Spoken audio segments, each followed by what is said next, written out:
আবার আপনাদের মাঝে কক্সবাজার সমুদ্র সৈকত। সত্যি বলতে এই ভাইটার যেই ঘোড়ার চড়ার যেই মুহূর্তটা অস্থির ছিল। আর এখন এই বিকাল টাইমে এত পরিমাণে সুন্দর লাগতেছিল, আজকের ওয়েদারটা আরও সুন্দর। সো আসসালামু আলাইকুম এভরিওয়ান, কক্সবাজার থেকে আমি আমি বলছি এখন। এই যে কক্সবাজারের সমুদ্র সৈকতের মাঝে সকলে আসেন, ঘুরেন ফিরেন, কিন্তু সবার ভাগ্যে কি আর এরকম দৃশ্য মিলে?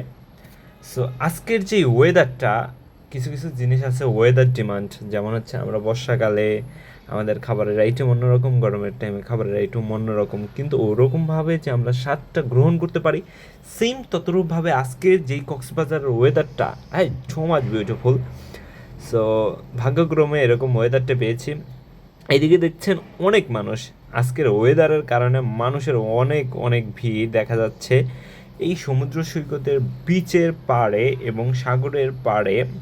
লক্ষ মানুষ ভ্রমণ করে এবং বিদেশি এবং ফরেনাররাও এসে এখান থেকে ভ্রমণ করে যায়, কারণ বাংলাদেশের ভিতরে মোস্ট ইম্পর্ট্যান্ট দৃশ্যমান প্লেস হচ্ছে কক্সবাজার।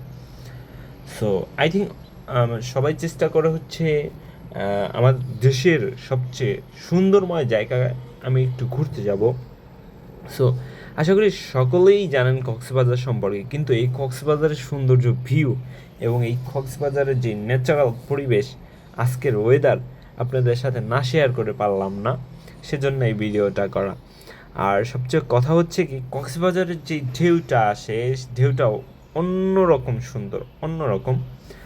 আর এইখানে দেখছেন মানে একটু এটা হচ্ছে আসরের আয়োজনের পরে, মানে সন্ধ্যার একটু আগ মুহূর্তে। এখানে আবার আপনারা দেখতে পাচ্ছেন যে ঘুড়ি ওড়ানোর একটা প্রসেসিং আছে, মানে ঘুড়িগুলো অনেক সুন্দর, এখানে অনেকগুলো ঘুড়িও পাওয়া যায় যে চিল আকৃতি।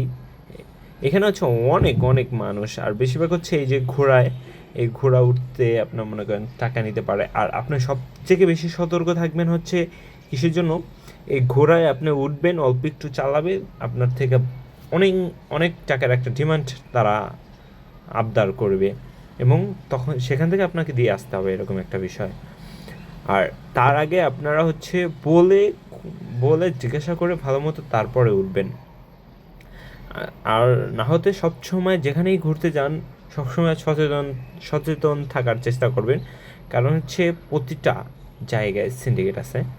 এটা হচ্ছে সবচেয়ে দুঃখ ভ্রান্তির হৃদয় নিয়ে বলতে হয় যে বাংলাদেশ, বাংলাদেশের সিন্ডিকেট এরা দমন হবে ইনশাল্লাহ কোনো একদিন।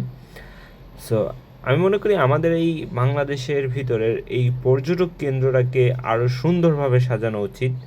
আপনাদের কি মতামত? আর এখানে দেখছেন মানে সুন্দর একটা ভিউ, অমাহিক। আর আপনারা সকলেই বলে যাবেন কে কে এই কক্সবাজার ভ্রমণ করেছেন, এবং আমার চ্যানেলটাকে আপনারা সাবস্ক্রাইব, লাইক এবং আমার সাথে থাকবেন। ধন্যবাদ।